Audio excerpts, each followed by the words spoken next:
He had learned early in life that silence usually meant one of two things. Either something was broken, or something was about to charge him extra for repairs. This particular morning, the silence in the apartment felt suspiciously like the second option. The kitchen drone hovered near the ceiling fan, making a faint whining sound that suggested it was thinking about quitting its job and becoming something less stressful, like a small asteroid. On the counter, a cup of tea steamed with mathematical precision, too perfect, as if even the steam had been arranged by someone with patience and a mild superiority complex. Lyra was sitting by the window, her long ears angled slightly outward as if she were trying to listen to the city through the glass and also judging it at the same time. She had a habit of doing that, listening to things that weren't trying to be heard. It was one of the reasons he suspected she was better at understanding the apartment's plumbing than he was, even though he had lived there for 3 years longer. "You're thinking loudly again," she said without turning.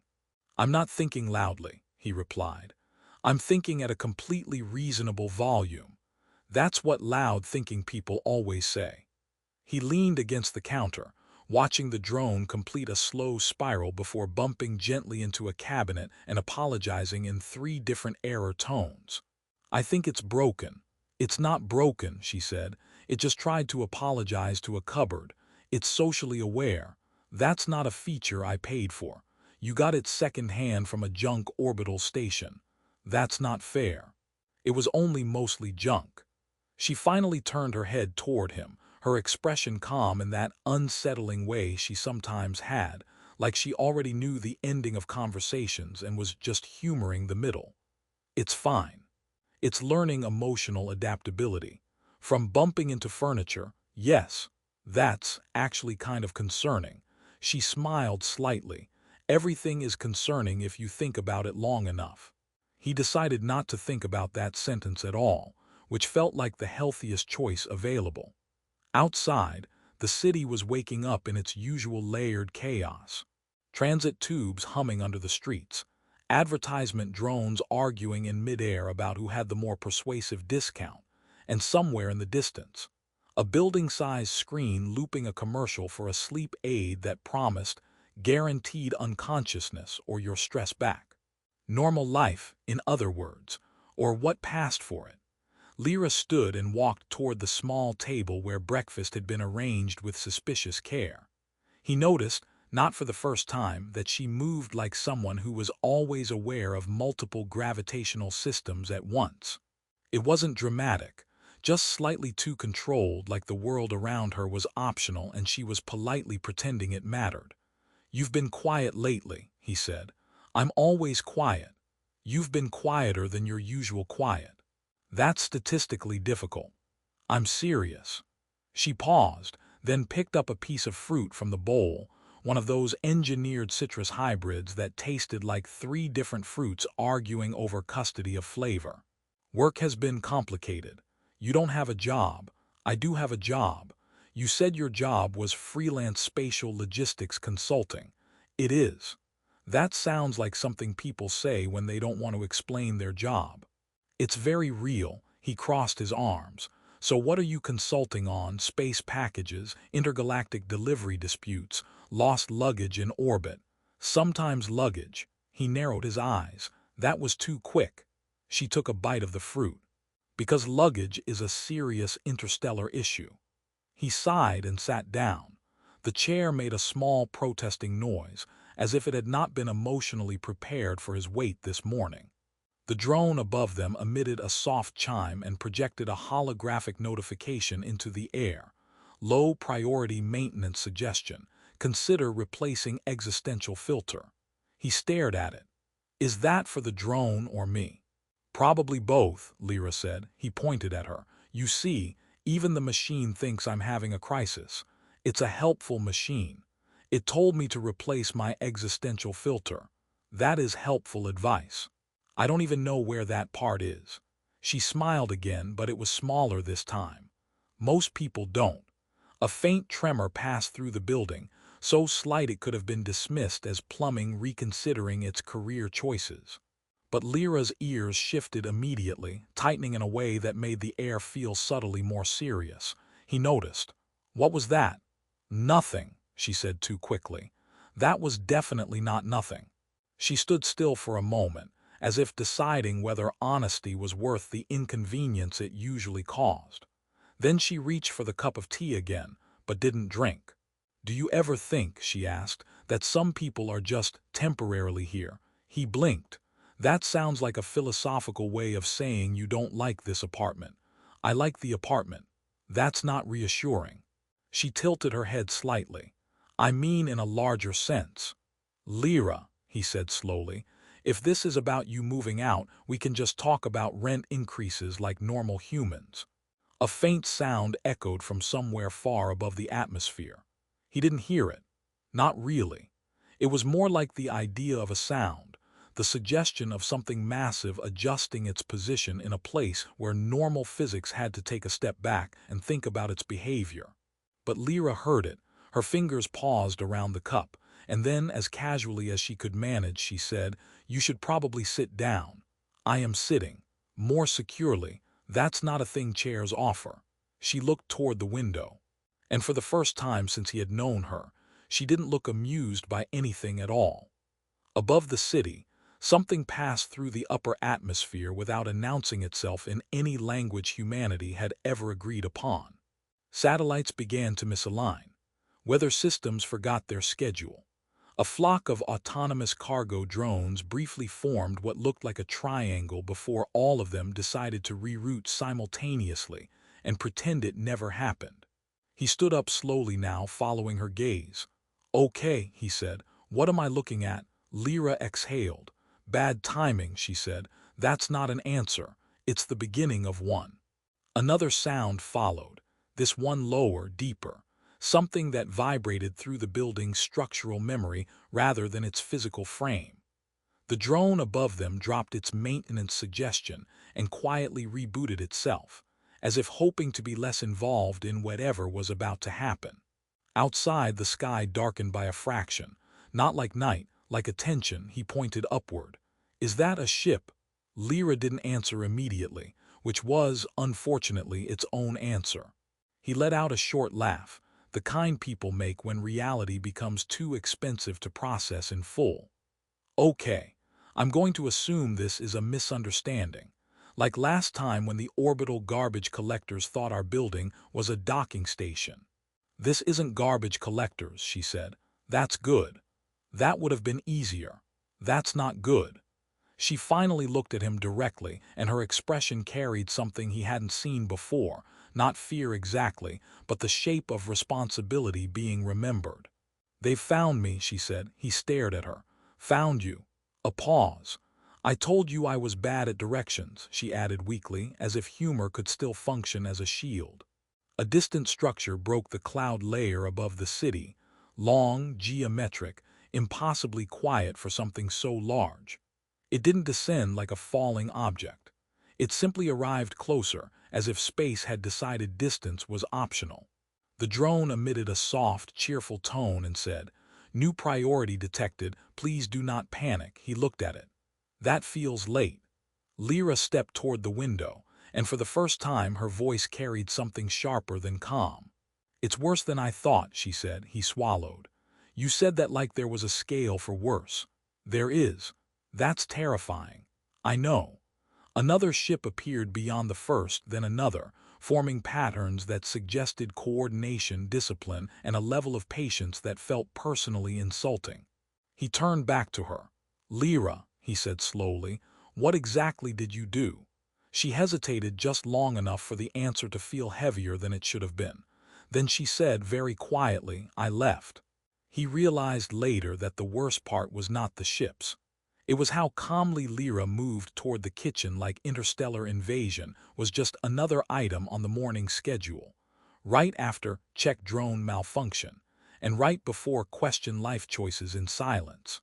The apartment, however, had opinions about the situation.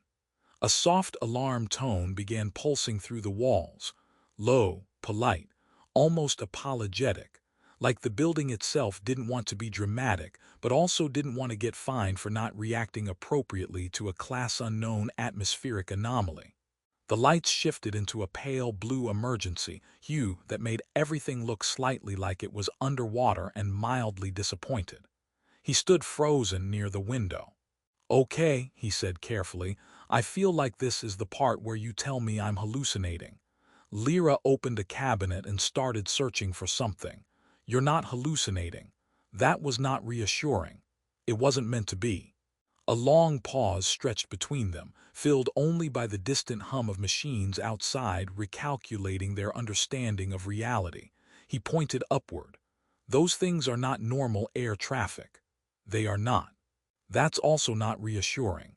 She closed the cabinet and sighed, as if choosing honesty the way someone chooses a mildly uncomfortable chair. "They're not here for the city." He blinked. "They're here for, what then?" "The world's worst coffee machine. Because I can help with that. I've been planning to replace it for months." Her ears twitched slightly, a subtle movement that now felt less like curiosity and more like antennae trying to interpret incoming distress signals. "They're here for me," she said. The words didn't land immediately. His brain tried to process them in smaller, safer pieces. "For me. Not the city, not Earth. Her." He let out a short laugh again, but it came out wrong, like it didn't belong to him. That's not a normal sentence. "It is where I come from," which is still not helpful. She leaned against the counter, watching him now. "You're taking this surprisingly well." "I'm not taking this well. I'm taking this in installments. My nervous system is currently negotiating payment plans." Outside, one of the ships shifted.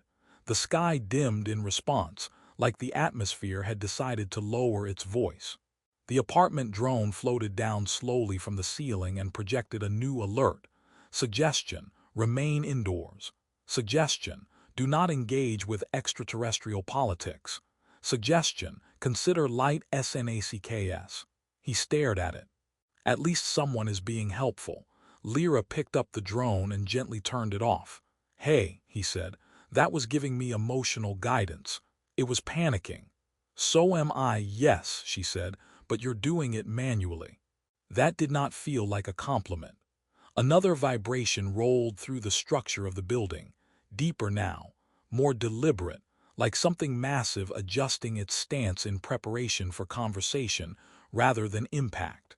He moved back toward the window despite himself. One of the ships had opened something. Not a door exactly, more like a concept of a door being enforced onto space. Light bent inward around it, forming a vertical distortion that made his eyes feel like they were being asked to solve geometry they had not studied. Something was coming through. He turned back to her. "Okay. I'm officially upgrading this from weird morning to government-level explanation required." She nodded once. "Fair. That's it, just fair. I'm agreeing with your classification system. That's not the part I needed validation on." The air outside the window rippled, and then a voice filled the room, not from a speaker, not from a device, from everywhere at once, like the concept of speech had been temporarily redistributed across reality. "Lyra of Halkarin," it said. The apartment lights flickered in response, as if unsure whether they were required to participate in this conversation. He looked at Lyra. "Did you hear that?" "Yes," she said. That was not a normal yes. She didn't answer. Instead, she walked toward the window and placed her hand against the glass.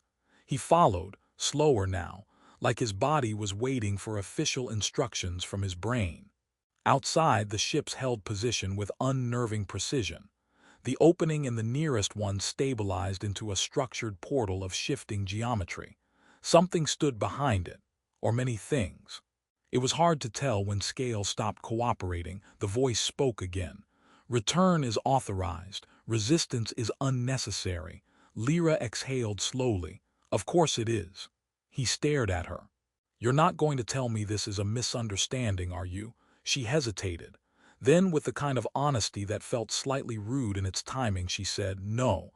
A beat passed. He nodded slowly. "Okay, good. We're past misunderstandings." "That's efficient. That's one way to describe it. Is there a less efficient way? Yes. What is it? Everything else. He looked back outside.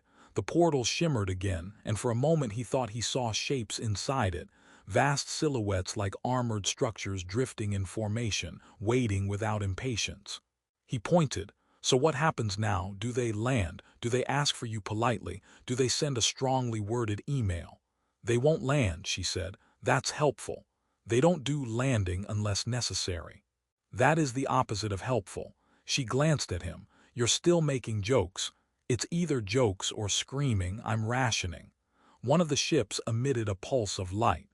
The atmosphere responded instantly, clouds parting in synchronized arcs, as if obeying a command that bypassed weather entirely. The apartment shook slightly. He grabbed the table to steady himself. Okay, I'm starting to think your exes are a little intense. They are not my exes. That feels worse. Lyra's expression tightened for the first time, not with fear, but with something like memory pressing too hard against the present. They are the Dominion, she said. He frowned. That sounds like a political group that also owns too many swords. It is not far off. Great. A pause. Then he said, why do they want you? She didn't answer immediately. Instead, she looked out at the ships, her long ears angled forward again, catching something beyond sound. I left, she said again, softer this time. That's not a crime, he said automatically.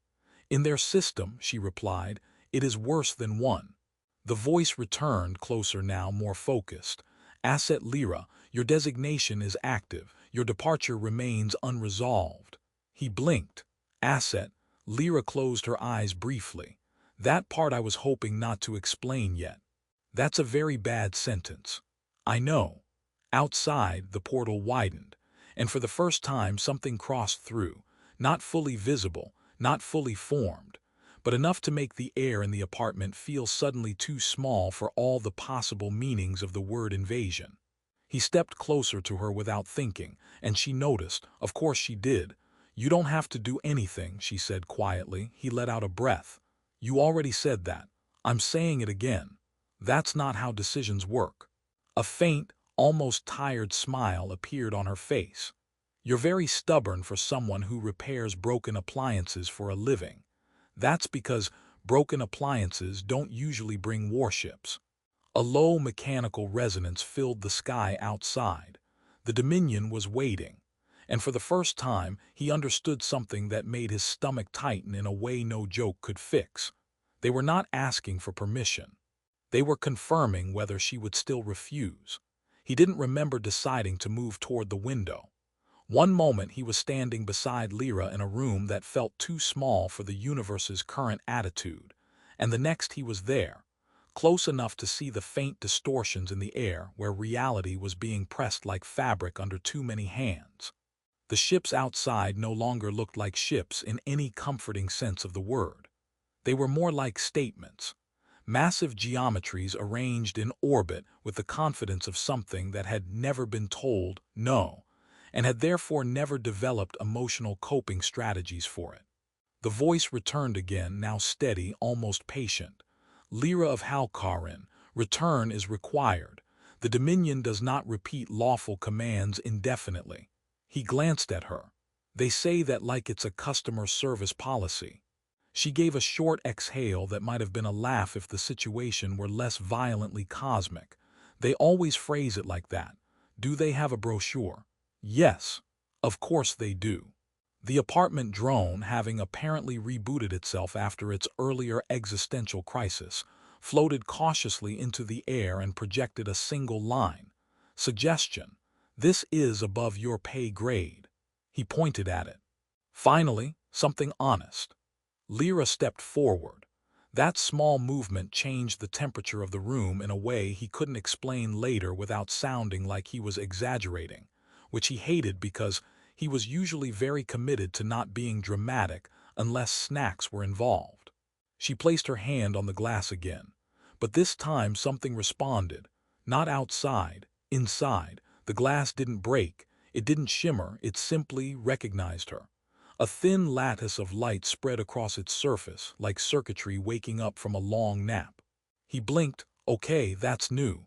It shouldn't be doing that, she said quietly. That's also not reassuring. I'm noticing a pattern in your reactions. Good. I'm noticing a pattern in reality becoming aggressively weird. Outside, the nearest ship shifted, not aggressively, not defensively, more like a tension sharpening. The Dominion voice returned, and for the first time it was slightly less neutral. Unauthorized resonance detected. Lyra closed her eyes. "Oh," she said softly. He turned to her. "Oh is not a helpful sound. That means they found what I left behind. You left behind a thing. I left behind access. That's still vague. It was supposed to be impossible to trace." Was it? A pause. "No, that's worse." She opened her eyes again, and for the first time he saw something in them that wasn't calm or controlled or quietly amused. It was responsibility that had been postponed for too long finally showing up with paperwork. "I didn't steal anything," she said. "Good," he replied quickly. "I like that version of you. I removed my authority from their system." He stared at her. "That sounds like stealing but with legal vocabulary. It was legal. In their system. In mine. That feels like an important distinction you maybe should have mentioned earlier." She gave him a sideways look. "It didn't come up on the first few years of marriage." A distant pulse rolled through the sky. The ships reconfigured slightly, forming a tighter pattern. The Dominion voice returned. "Royal authority fragment detected within planetary boundary. Compliance required." He frowned. "Royal authority fragment," Lyra sighed. "That's me." He blinked. "You are a fragment of royalty. I resigned." "You keep saying that like it worked." "It should have. That's not how bureaucracies work. I've worked customer support for drones, I know this." A faint smile flickered across her face again. "Yes, you do understand oppression systems." "Thank you." Outside, the portal in the nearest ship expanded slightly. Something stepped closer to the threshold. Not fully visible yet, but the air in the apartment tightened in response, like reality itself was holding its breath. Lyra stepped forward again, and this time she didn't hesitate. "I am Lyra of Halkarin," she said clearly. The ships paused. Even the voice seemed to recalibrate. He looked at her. "Okay, that sounded rehearsed." "I had a speech prepared," she admitted. "You had a speech prepared for this exact moment." "I had multiple versions. That is deeply concerning." She continued, ignoring him. "I renounced Dominion recall authority under Halkarin's Sovereign Withdrawal Protocol 9. A long silence followed. Then the Dominion voice responded. "Protocol 9 is non-compliant with current imperial law." Lyra nodded. "I know. You cannot execute invalid protocol." "I already did." Another pause. The ships shifted again, slower now. Less confident, he leaned toward her slightly. "Is it supposed to do that?" "No," she said. "That's not reassuring." "It's correct." Outside, the portal flickered. Then, for the first time, something like uncertainty moved through the fleet. The Dominion voice spoke again. "Asset Lyra, your classification cannot be dissolved without authorization." She looked up at the sky. "Then update your records," she said. A soft vibration passed through the atmosphere, and something changed. Not loudly, not violently, but structurally. He felt it more than saw it, the sense that a rule had been edited at a level reality usually didn't allow editing. The ships dimmed slightly, their formation loosening by a fraction. He stared. "Did you just hack the universe?" "I prefer administrative correction," she said. "That is the same thing with better branding." A sound like distant frustration echoed through the fleet. Then the Dominion voice returned, less smooth now. "Unauthorized individual override detected, correction pending." Lyra exhaled. "Okay," she said, "that part I expected." He looked at her. "There's a part of this you expected. I hoped for it. That's not better." She turned toward him then, and for the first time since this began, her expression softened fully. Not because the situation was safe, but because she had decided not to face it alone in her own head anymore. "You've been very patient," she said. "That is one word for what I'm doing. I need you to understand something." He nodded slowly. "Okay, the Dominion will try to take me back." "Yeah, I got that part." and I will stop them." He blinked. "That sounds like a lot of work." "It is, and slightly war-adjacent. It is definitely war-adjacent." He looked at the ships again, then back at her, then at the drone which had quietly updated its suggestion list to